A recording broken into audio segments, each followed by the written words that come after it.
Вчерашните ставови на Груевски, освен што е криминален и ненароден, свативме дека и е лажен и целосно завеган.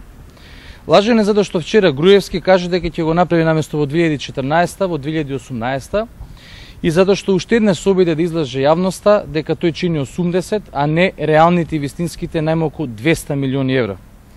Проектот е завеган затоа што единственото објаснување што Груевски вчера го даде, а зошто ќе потроши 200 милиони евра народни пари на Скопје 2014 или 2018 е дека во изградбата ќе бидат ангажирани повеќе градежни фирми и работници.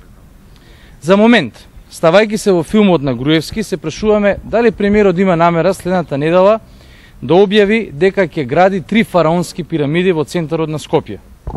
На таков начин, по неговото нелогично објаснување, би се ангажирале сите каменоломи во државата, целокупната механизација во државата и сите работници во Македонија ќе имаат повеќе децениска работа.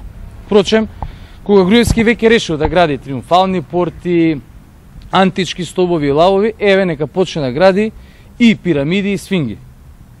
Но СДСМ не живее во филмот на Никола Груевски и ВМРО ДПМН. Ние и граѓаните не живееме ниту во Скопје 2014, ниту во Скопје 2018, ние живееме во Скопје и Македонија 2010 година.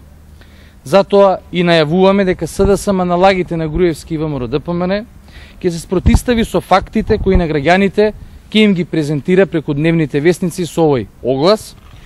И тука точно пишува колку народни пари Никола Груевски ќе потроши на неговиот криминален, забеган и ненароден проект. Тука се наброени сите проблеми на јаблокарите, на млекарите, на отпуштените текстилни работници, проблемот со руинираните училишта. Нотиран е проблемот на тешко болните и недостатокот на лекови.